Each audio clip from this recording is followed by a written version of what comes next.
Welcome back to New Amsterdam Radio, the podcast for creatives, thinkers, and doers. It's I, the mayor, Flobo Boys, in the mayor's office. But my guest today and I have a connection. We're going to talk about that. Please welcome Tom here to the show. Tom, how's it going? Awesome, Flobo. Thank you so much for having me on today. Oh, you know what? It is an honor, a privilege. I know you're a busy man. I know you are a business owner. So the fact you put some time out on a Friday, which is like prime car washing date night. So I totally get that. Before I don't want to bury the lead, but we do have a connection. I used to work on the podcast scene on a network called AfterBuzz TV. And it was co-founded by Maria Menounos, and you were recently on her show. How was that? Oh, it was great. Maria is amazing. She's so nice and just such a skilled interviewer. It was really cool to see, to be part of. She is a treasure of knowledge. You can pin her down because she's always so busy.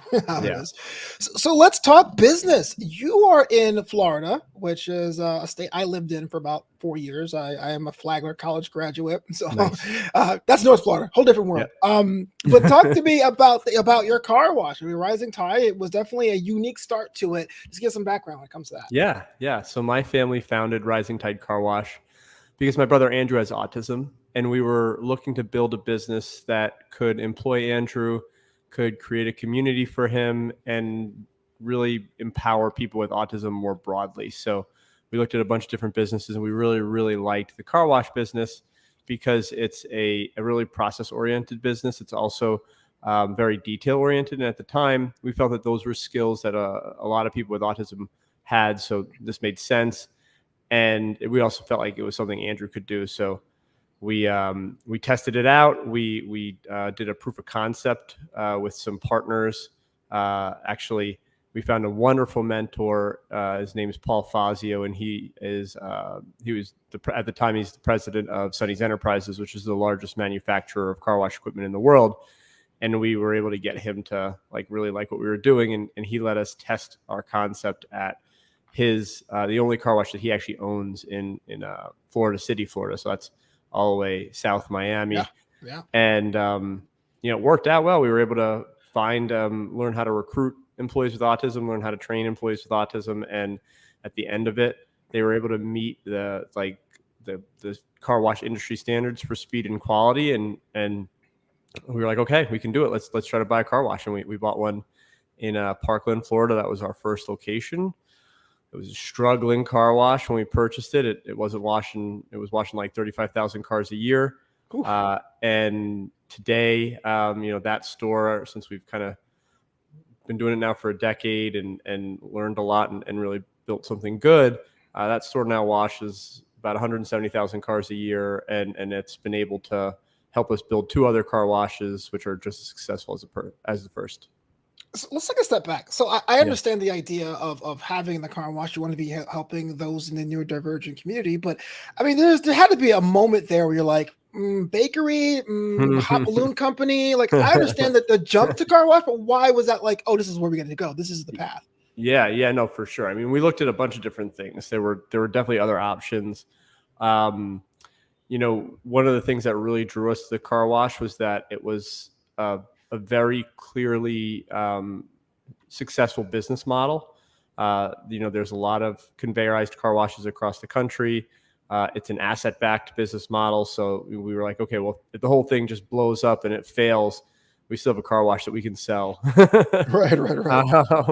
So it was, those were other factors that played into it for sure. But I think making that partnership with Sonny's really solidified a lot of it. And a lot of it felt like it just made so much sense for our family because we had a vacation house in Fort Lauderdale, and we were looking around for help in the car wash industry, and we found Sonny's Enterprises, which, like I said, they're the largest manufacturer in the world of car wash equipment, and they happen to be 30 minutes from our vacation house, so their headquarters. Right. So it was like, wow, like this is kind of crazy that it's working out that way. Yeah, exactly.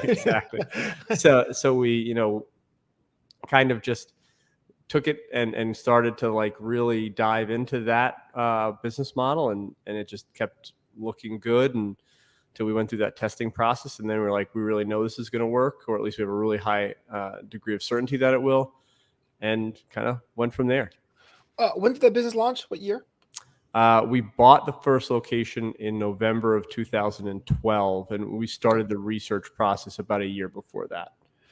So that to me is fascinating because even by 2012, it was already 30 or 20 years, 25 years removed from the Americans with Disability Act. But it seemed that there was still a dearth of opportunities for those who are neurodivergent. And I know it's kind of a big question to ask a single business owner, but how far have we come of a country to accommodate and how much work needs Yeah, to be done? it's a great question. I think there's still a lot of work to do. There's not great data around how many people with autism are employed versus unemployed, but the best data that we can find, somewhere between 55 and 75% of individuals with autism are unemployed. And that's really marked, considering that only about 16% of people with autism have a significant intellectual disability. So there's a ton of very capable people with autism out there that could be killer employees and just aren't getting an opportunity. And that's really traditionally when we think about accommodations, I think we're thinking about like physical accommodations like wheelchair access and special equipment, and certainly those are needed for some individuals with disabilities, but we're not really talking about invisible disabilities like autism and other neurodivergencies, and the types of things that we need to successfully support that population is really systems, in my opinion, right? So we need really good hiring systems that are designed to be objective, that aren't just like a social get to know you and like, okay, well, I liked that person without any real hard data on whether or not they can do the job. Those, Right.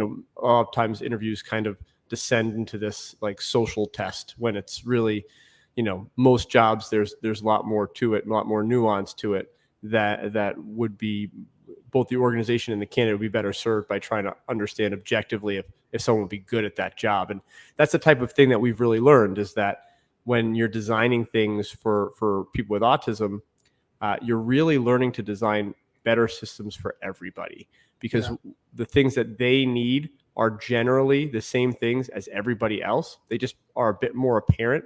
So it provides us a really nice lens to look at our business through and say, okay, well, we have team members that are struggling, with the structure of our workplace. Maybe something isn't clear, it's not concrete.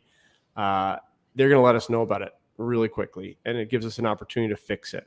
When a lot of times I think organizations, they don't get that feedback so readily because most employees are just going to, kind of soldier through whatever situations they're given, and if they're not happy, they'll just look for another job instead of like actually trying to help the company improve. And our team members certainly do that for us.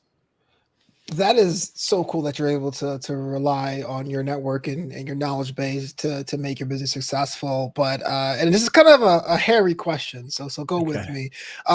Because every business has challenges, and your business is unique, or to say it's a very standard business, but it has a unique origin story. Sure.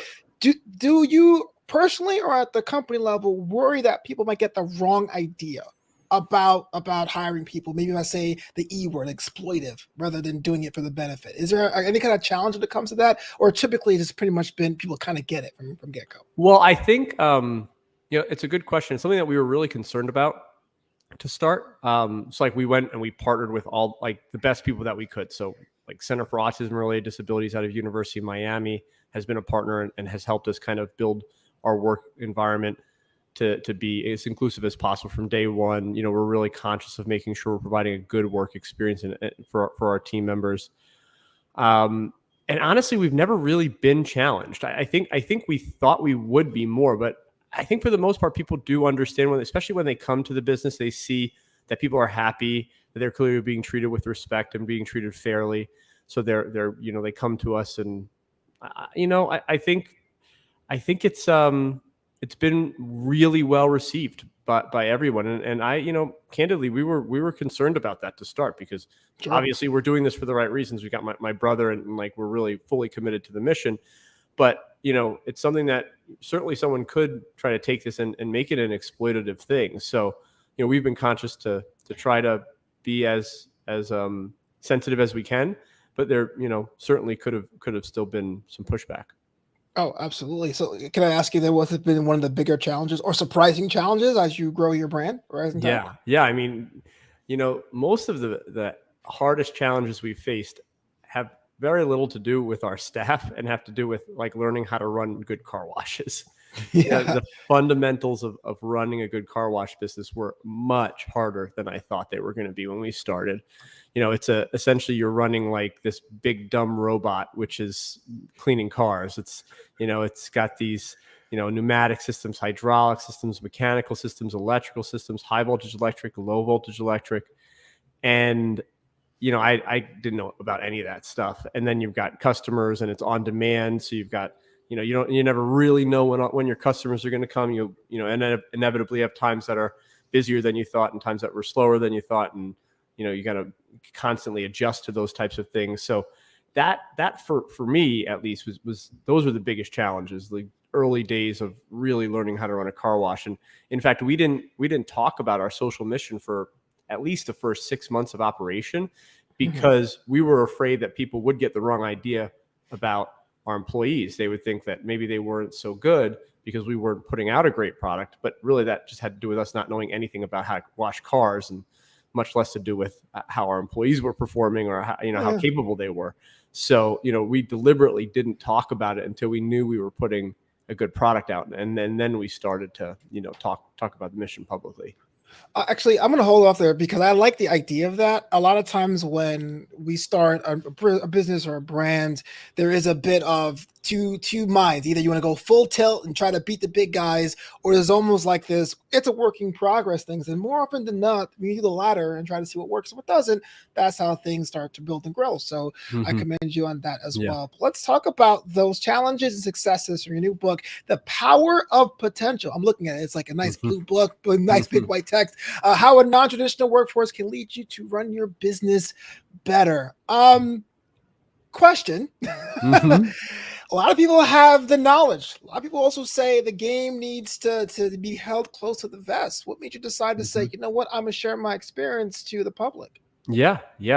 So, like I said, the goal when we started this business was about employing people with autism. And we can do a lot of that with our own business, right? We're employing upwards of 80, 90 individuals with autism across our 3 stores right now. And we can keep opening stores, and we plan to keep opening stores. But the truth is, we'll never really make the type of impact that we want to have if it's just us directly employing people. So we have to have other organizations copy what we're doing in order to really fully meet our impact objectives.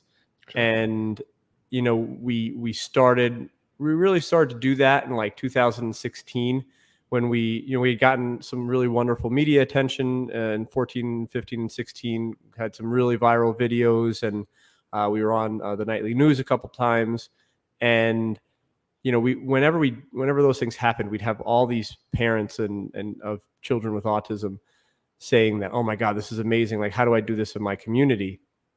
So we built this entrepreneurship training course with University of Miami Center for Autism and Early Disabilities. We built it to try to answer that. And, we went through a lot of designing with that, talked to a lot of parents, worked with a lot of parents. What we found was that there are certainly some parents out there that are going to be able to do this, but it's a lot harder to make someone want to be an entrepreneur who really didn't want to be an entrepreneur, simply thought they needed to do it to support their loved one, than to talk to people who are already entrepreneurs or really want to be entrepreneurs and say, hey, this is a really dynamic strategy for you to differentiate your brand and to build a really great talent pipeline and really fix some of the problems that could be holding your organization back. We felt that was a lot less friction after we went through that first phase with that course. So that was where the book came from. It was like, okay, let's share what we've learned, try to write a book that can maybe get to these entrepreneurs out there and help them see that this is not just a nice thing to do, but a really dynamic business strategy. I think, and this is my theory, it's a working theory, so if it's wrong, cut in there. I feel like entrepreneurship can be learned in an environment. It's like a language. You see the kids who are not pushed, but they are encouraged to have lemonade stands tend to build upon that early. But as we get older, and we have, in my case, I got pushed out of the corporate structure. I got laid off, and I decided to lean into it. Being an adult, not having that need before, there really is I'm doing the original Risk. I'm learning the how to say hello in another language, and some people do it and they love it. Some people say this is way too scary for me. Yep. What's that been like for you? Because I mean, you had entrepreneurship experiences before, but this was already a brand new undertaking, and now the courses and the books that came after. Yeah. Oh, yeah. It's and I love the way that you say that, with that it's like a language, because I think it is. It's a way of thinking, and I was lucky enough to grow up in an entrepreneurial household. So, my dad had been an entrepreneur pretty much my entire life. From my earliest memories, he was building his first business, and I absorbed that. It's kind of like someone speaking a different language to you when you're a kid at home. You just are naturally bilingual. Yeah. So for me, like a lot of these entrepreneurial skills and ways of thinking are just the way I've always thought. And then I had a wonderful guide in my dad, in starting this business together with him, that he could really help me work through those, nobody, even if you like understand the concepts, there's always a lot of bumps, especially early on, especially with people management and like all of those, it's just hard. There's a lot of little greasy rungs to entrepreneurship, and, you got to learn how to navigate them. Yeah. But I think, and certainly, I don't know if I'm an entrepreneurial expert. We've been doing it for a while. But it was interesting with the entrepreneurship training that we did to see people that they had a ton of energy and a really strong why.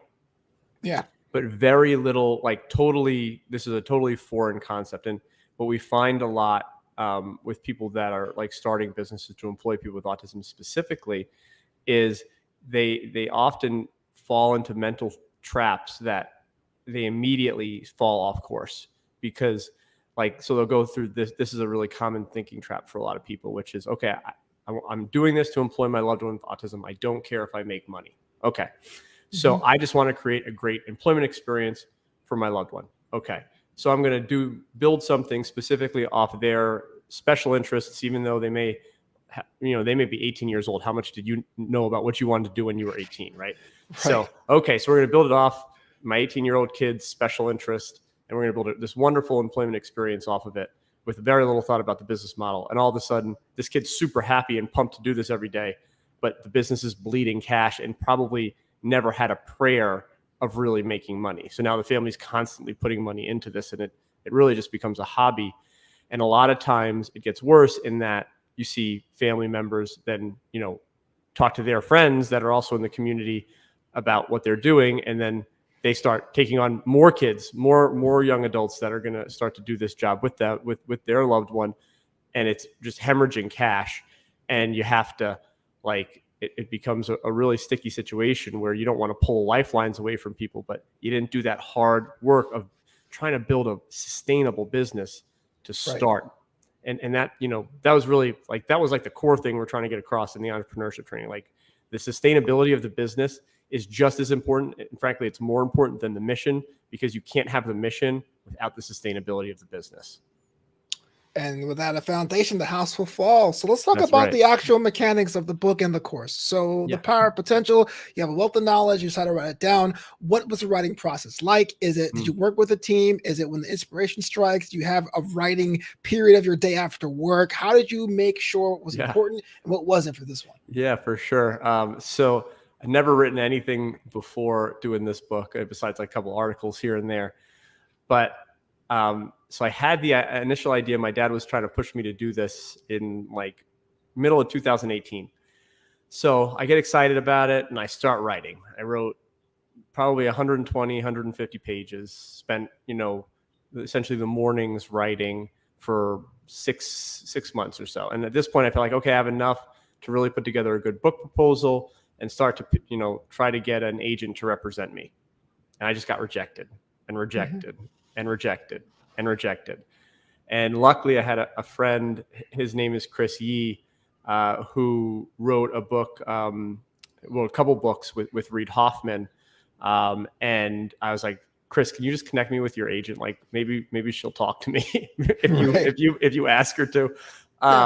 So we did that, and her name was Lisa DeMona, and she was the first one to give it to me straight. She was like, Tom, this is a really cool concept for a book, but your writing sucks. Like, oh, dang. He's like, there's no way anyone's buying this.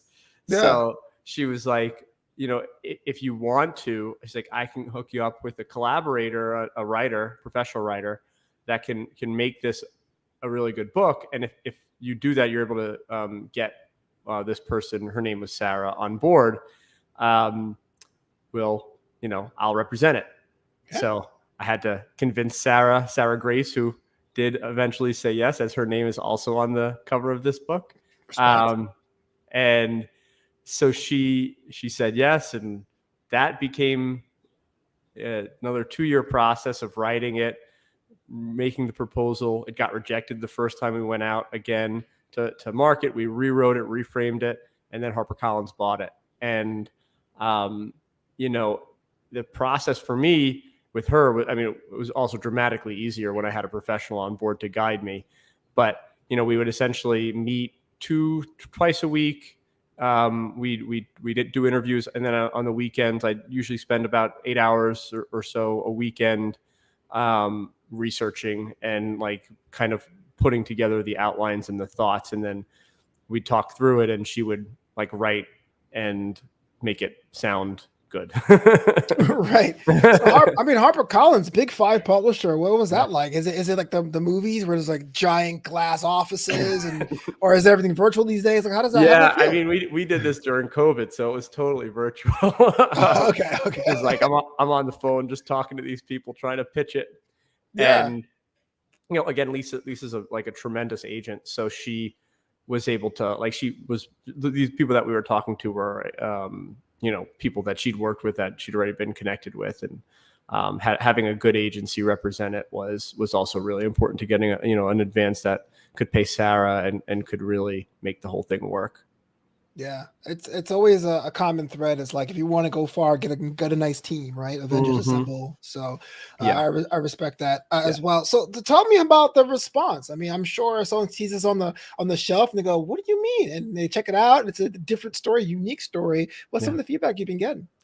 So far, people seem to really like the product. We've got some really awesome endorsements for the book. Seth Godin endorsed the book. Chip Heath endorsed the book. Steve Silberman and Temple Grandin endorsed the book.